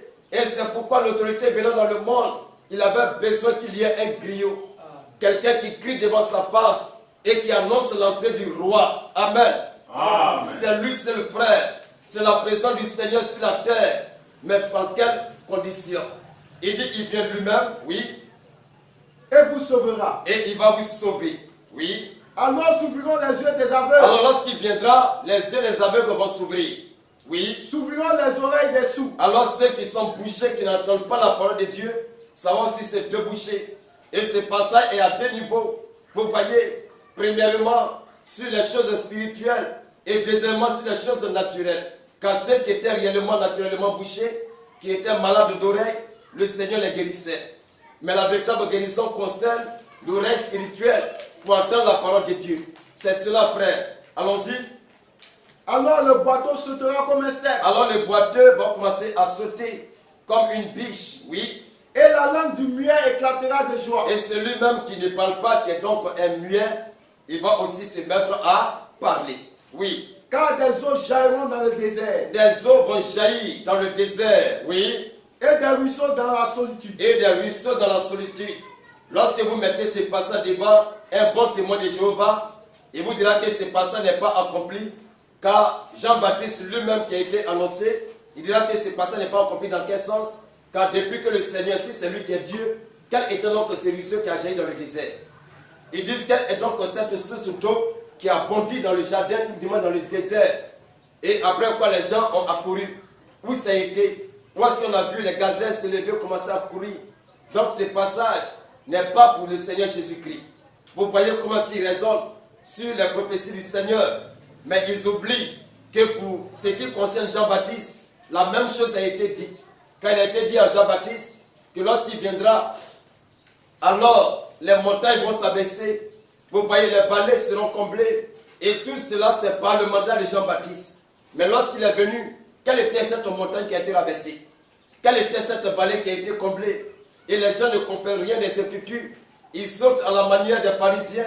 Et c'est comme ça que eux, ils ont considéré les promesses de la venue du Seigneur, ce qui les a donc fait. Ils ne sont pas attendus à cette manière pour le Seigneur de venir, car il est venu dans une condition de serviteur. Il n'est pas venu dans une condition de celui qui doit être servi.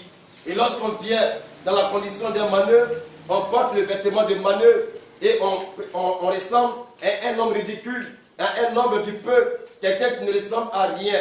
Il n'est pas venu en tant que roi des rois.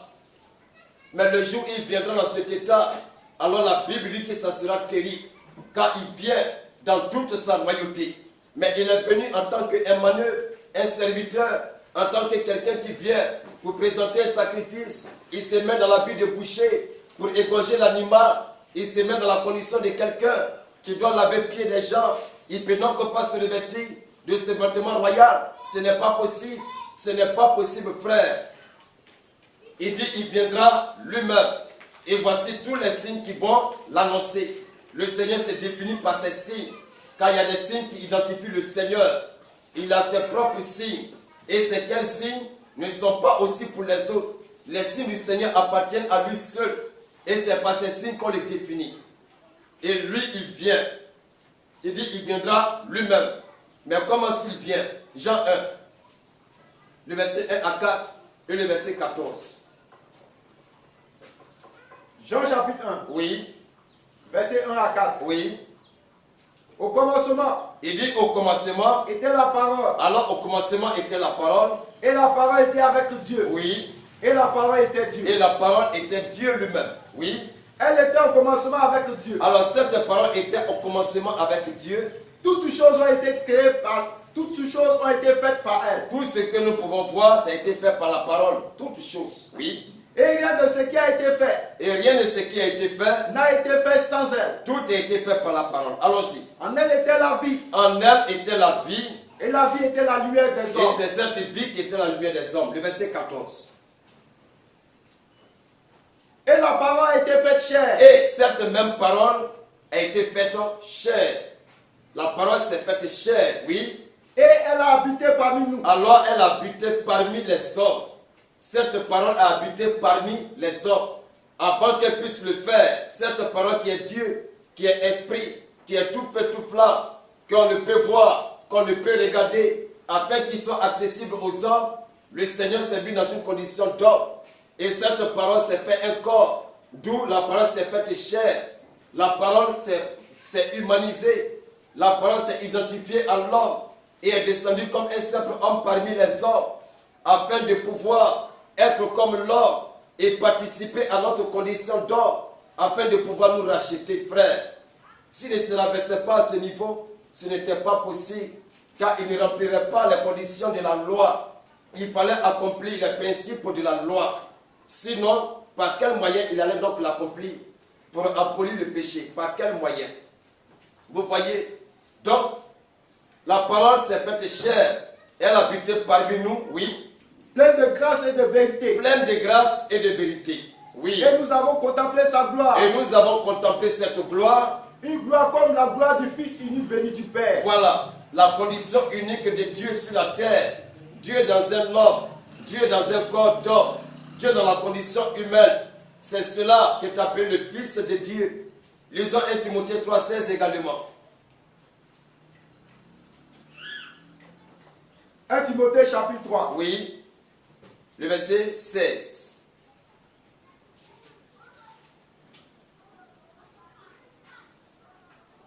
Et sans contredire. Vous voyez, nous sommes toujours dans cette logique de la passion pour Dieu de venir dans ce monde, à lui qui est donc esprit, qui est donc invisible, et en tant qu'esprit qui n'a pas de chair, il n'a pas d'os, il n'y a pas de sang en lui. Comment est-ce qu'il peut rendre possible les conditions de la loi afin de nous racheter, puisque c'est lui qui doit le faire? Et donc 1 Timothée 3,16 nous dit, Et sans contredire, Et sans donc contredire ce principe, le mystère de la piété est grand. il dit que le mystère de la piété est grand.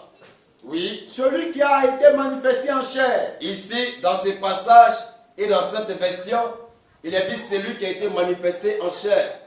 Mais lorsqu'on prend notre version qu'on appelle Darby, dans cette version, il est écrit que Dieu a été manifesté en chair. Lorsque vous allez prendre aussi le petit volume de Luc II, Nouveau Testament, les petites, c'est-à-dire les petits livres bleus du Nouveau Testament là, lorsque vous allez prendre cela aussi, dans le même passage de 1 Timothée 3,16, là également il est écrit que Dieu a été manifesté en chair. Ce qui confirme Jean chapitre 1, le verset 14, où la parole s'est faite chair. Dieu qui devient homme et qui habite parmi les hommes. Et Dieu a été manifesté en chair, oui. Justifié par l'Esprit. Il a été donc justifié par l'Esprit. Vu des anges. C'est tout à fait normal que ce soit les anges qui le voient, car c'est Dieu qui devient homme. Et ce sont les anges qui peuvent le voir dans cette condition. Nous, hommes, on ne peut pas. Vous voyez, jusqu'à ce qu'il soit fait homme. Et dans cette condition, on peut le toucher, on peut le voir. Allons-y. Prêchez aux gentils. Alors dans ce cas, on commence à le prêcher. Lui qu'on voit, qu'on touche, c'est pourquoi l'apôtre Jean a dit, dans 1 Jean chapitre 1, à partir du verset 1 jusqu'au verset 5, il dit, c'est lui qui était au commencement, que nos yeux ont vu, que nos mains ont touché. C'est lui que nous prêchons. Donc c'est lui qui a été vu, touché, c'est lui qui a prêché. Allons-y. Prêchez aux gentils. Prêcher aux gentils, Cru dans le monde. qui a été donc cru dans le monde, Élevé dans la gloire. et qui a été par la suite élevé dans la gloire. C'est Dieu fait chair. Dieu dans la condition d'homme. Mais comment est-ce possible? Vous voyez, quand les prophéties de l'Ancien Testament l'ont donc annoncé, devant venir de cette manière. Il devait venir dans cette condition. La première venue de Dieu, c'est dans la condition d'homme. La deuxième venue de Dieu, c'est en tant qu'époux, pour prendre son épouse sur la terre et aller célébrer les noces dans le ciel. Et la troisième venue du Seigneur, c'est pour venir régner avec son épouse sur la terre. Voici les trois venues. Donc dans la première venue, il devait d'abord venir racheter cette épouse. Il devait venir se faire une épouse sur la terre. Par la suite, venir la prendre. Et après, revenir avec elle, pour vivre avec elle, pour régner avec elle. Voici le programme de Dieu. Et donc pour venir, il doit venir en tant qu'homme. Et c'est ce que Ésaïe 7, 14 nous dit. Et le chapitre 9, le verset 5. Et après cela, nous avons 3 versets et on a fini. Ésaïe 7, verset 14. Oui. C'est pourquoi. Il dit c'est pourquoi. Le Seigneur lui-même. Il dit le Seigneur lui-même. Oui. Vous donnera un signe. Alors il donne toujours des signes. Le Seigneur a des signes qui lui sont propres. Il vous donnera un signe lui-même. Oui. Voici. Voici. La jeune fille deviendra enceinte. Il dit la jeune fille. Quelle est cette jeune fille? C'est Marie qui a eu la manifestation, l'accomplissement de cette prophétie dans Matthieu chapitre 1. Donc la jeune fille sera enceinte. Elle enfantera un fils. Alors elle va mettre au monde un fils. Et elle lui donnera le nom d'Emmanuel. Elle va lui donner le nom d'Emmanuel.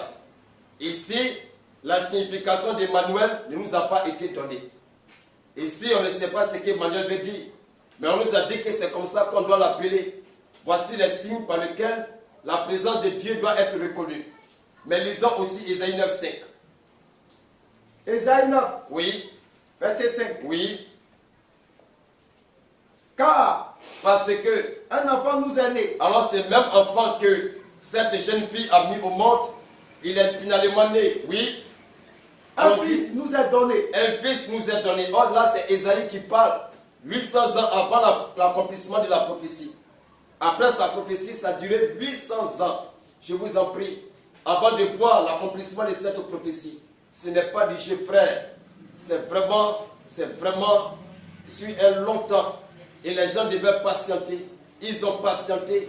Et finalement, c'est venu, mais ils n'ont pas reconnu. Et ils sont toujours dans cette patience. Bientôt, ça va faire 3000 ans qu'ils sont dans la patience. Allons-y. Et la domination reposera sur son épaule. La domination reposera sur l'épaule de cet enfant qui est né. Oui. On l'appellera admirable. Voici les noms par lesquels on doit désigner cet enfant qui est né. On va l'appeler admirable. Conseiller. Et admirable, c'est écrit avec grand A. Conseiller, c'est lui aussi qui sera conseiller. Un enfant c'est lui qui va conseiller les gens. Et conseiller est écrit avec grand C pour typifier le seul conseiller et le seul admirable. Allons-y. Dieu puissant. On l'appellera aussi Dieu puissant, l'enfant qui est né. Oui. Père éternel. Et cet enfant, en quoi il est Père éternel. Vous voyez, tous ces qualificatifs désignent la présence de Dieu dans une condition d'homme. Quoique Dieu s'est présenté dans une condition d'humanité, il reste néanmoins et tout de même et toutefois le Dieu tout-puissant. Dans la condition de cet enfant, dans la condition d'un homme, c'est toujours le même Seigneur qui agit. C'est le même Dieu présent. C'est pourquoi les mêmes titres de cet enfant, les mêmes titres de Dieu, du moins, se rattachent à cet enfant. Il sera appelé Père éternel. Mais s'il est enfant et qu'il est Père, à supposer qu'il est Dieu le Fils et qu'il y a Dieu le Père, vous voyez, à nous qui sommes les chrétiens, nous sommes enfants de qui? Sommes-nous enfants de cet enfant ou bien sommes-nous enfants de Dieu le Père? Puisque lui aussi est appelé Père éternel. Ce qui veut dire qu'en réalité, il est Père toujours. Et s'il y a un Dieu le Père, il y a aussi le Père. Mais entre les deux, nous sommes enfants de qui? Enfants de qui? Et pourtant, lui, on l'appelle aussi Fils de Dieu. Donc c'est comme si nous sommes des petits-fils de Dieu le Père. Vous voyez, ce qui n'existe pas, frère, c'est le même Dieu qui prend une autre position. Et cette fois-ci, c'est la position d'homme pour venir se faire une épouse. Et dès qu'il naît, c'est toujours ce Dieu qui vient sur la terre. Pourquoi? Parce qu'il a une œuvre de rédemption à accomplir. Et pour cette œuvre, c'est l'exigence de la loi. Et selon la loi, il faut que le sang soit versé. Et pour que Dieu puisse remplir cette exigence, il a donc fallu qu'il prenne la condition d'un homme avant qu'il puisse le faire. Sans cela, il ne pouvait pas. Voilà pourquoi Hébreux 2 nous a dit, le verset 14 à 16. Hébreux chapitre 2. Oui. Verset 14 à 16. Oui. Ainsi donc, puisque les enfants participent au sang et à la chair, puisque les enfants, nous sommes dans la condition de chair et de sang, il y a également participé lui-même. Alors lui aussi il participe à cette condition. Oui. Afin que par la mort, il anéantisse celui qui a la puissance de la mort. Afin qu'il puisse anéantir celui qui a la puissance de la mort. C'est-à-dire le diable. C'est-à-dire le diable, oui. Et qu'il délivra tous ceux qui, afin qu'il puisse délivrer tous ceux qui, par crainte de la mort, étaient toute leur vie, retenus dans la servitude.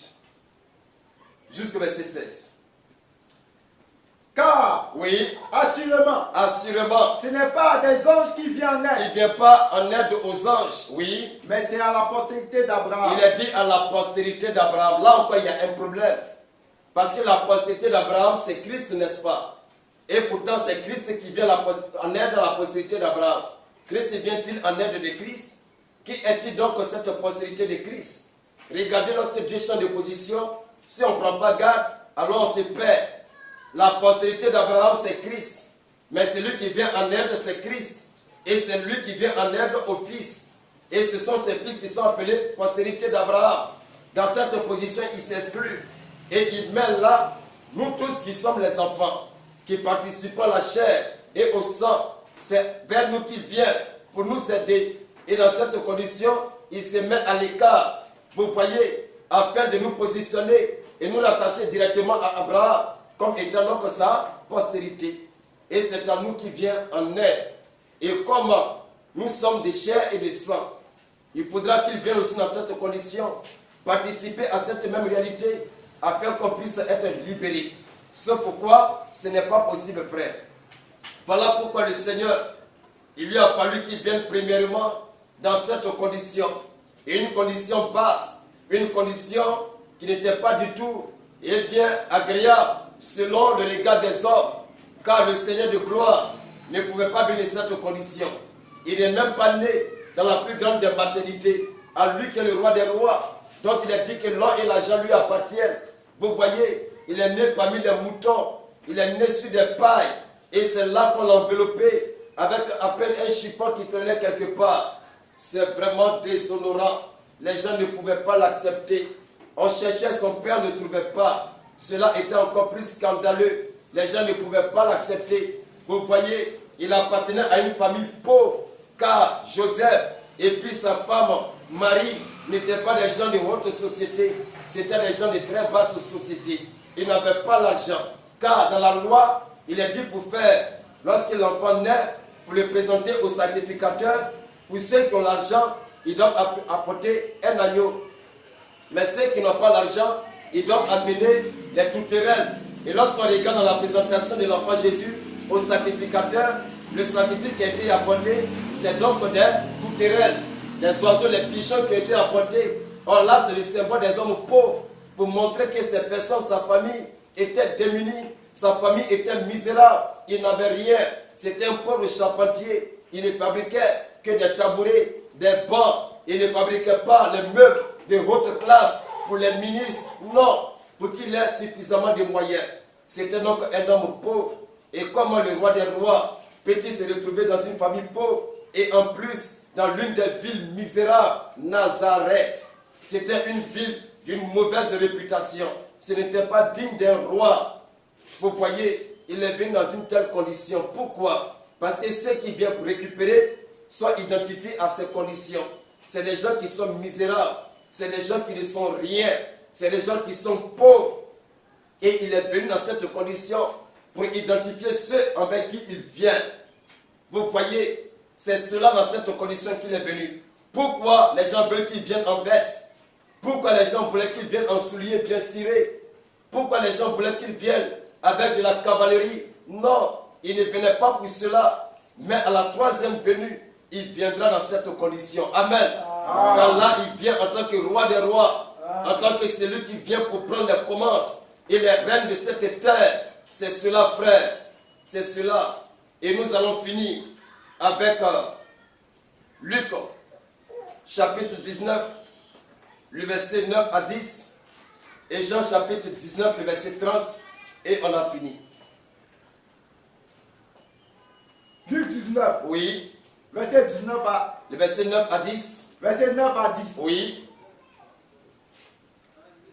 Jésus lui dit.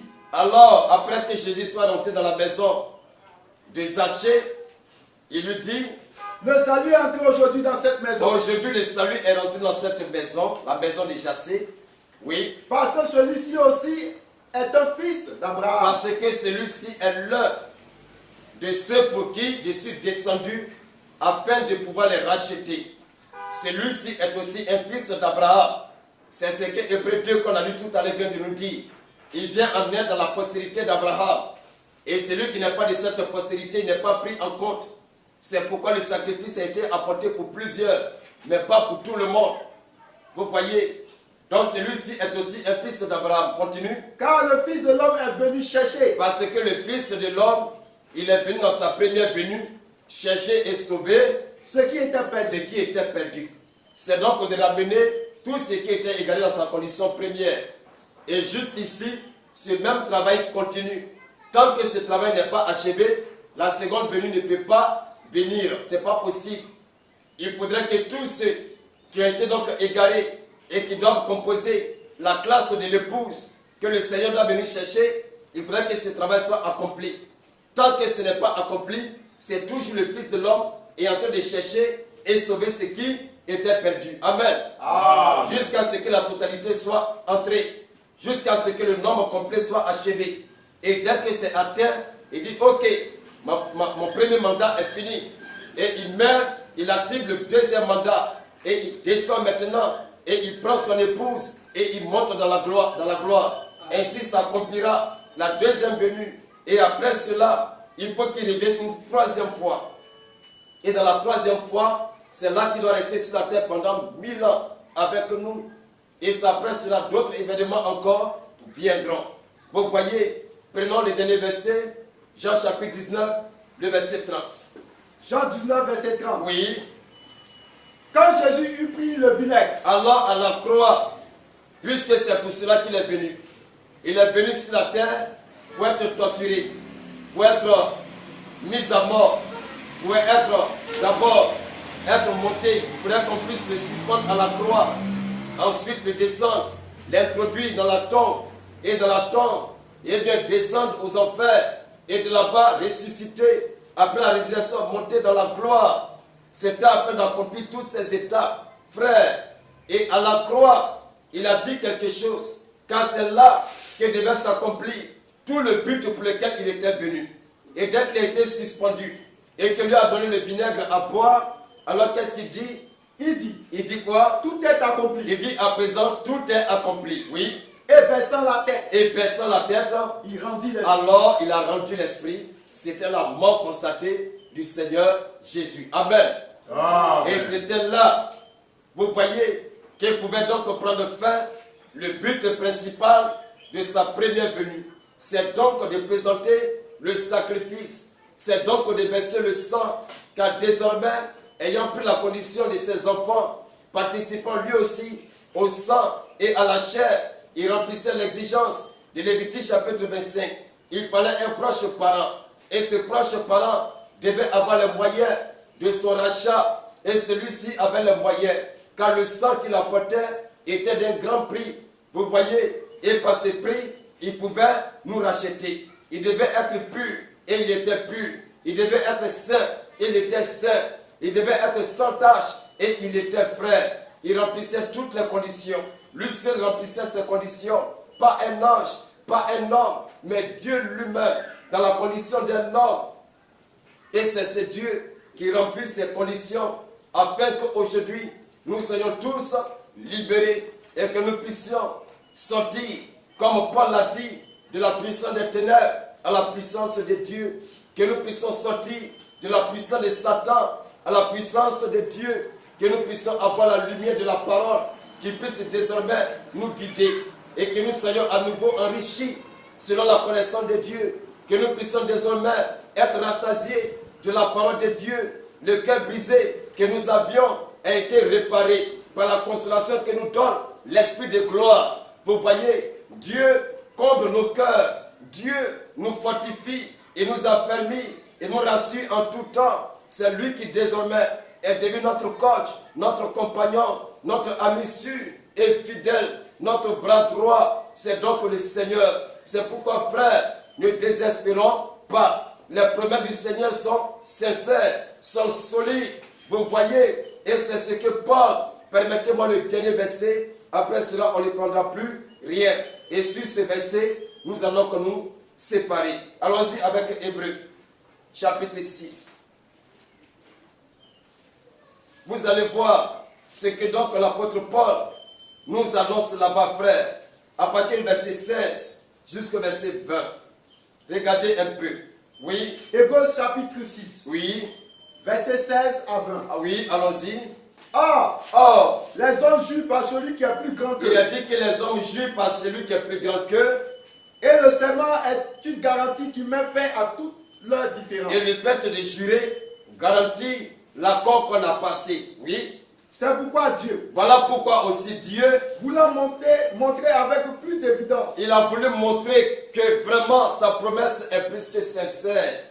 Lui qui est Dieu qui ne ment pas, pour garantir cette sécurité, pour garantir cet accord, cette promesse, regardez par quel moyen il procède. Oui. C'est pourquoi Dieu. C'est pourquoi Dieu. Voulant montrer avec plus d'évidence. Avec plus d'évidence. Aux héritiers de la promesse. Aux héritiers de la promesse. Fiabilité. Oui. De sa résolution. Oui. Intervient par un serment. Il est intervenu par un serment.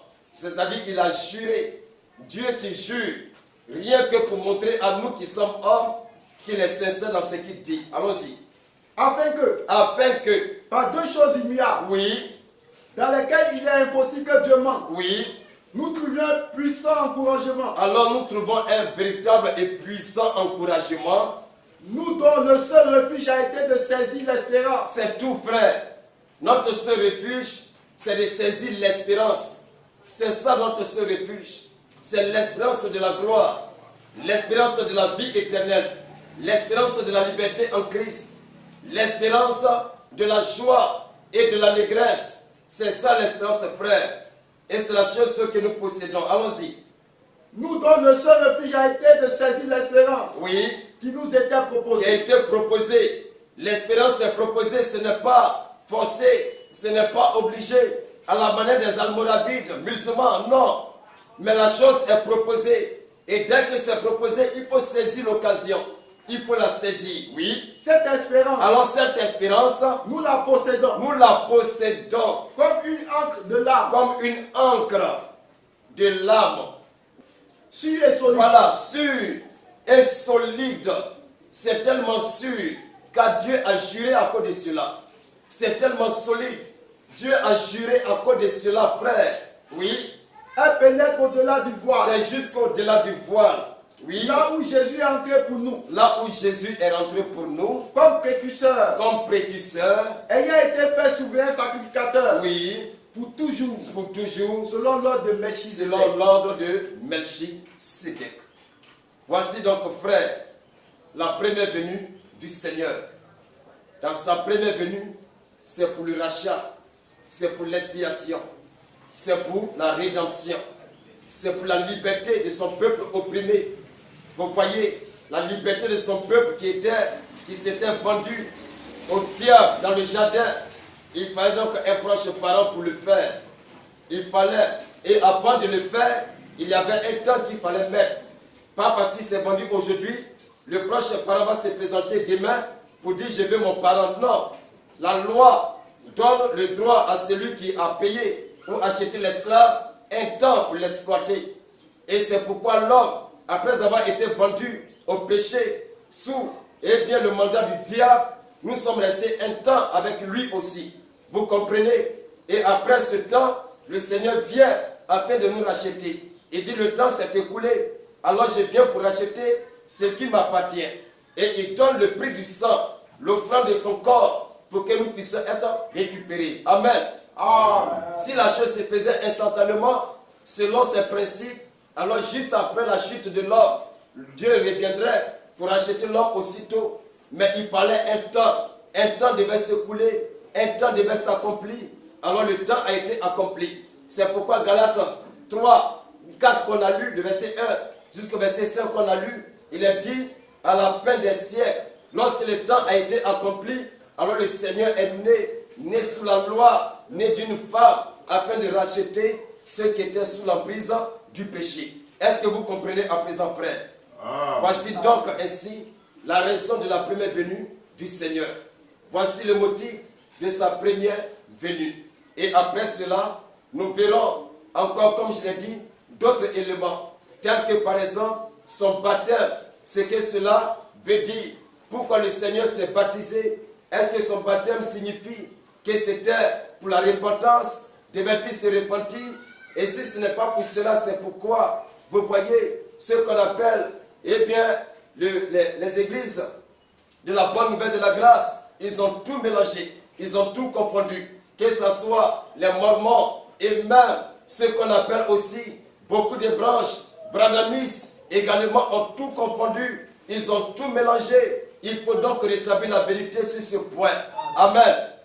Et donc, frère, voici pourquoi est-ce que notre Seigneur est venu et pourquoi est-ce qu'il devait venir dans une condition d'or. Voici donc la raison.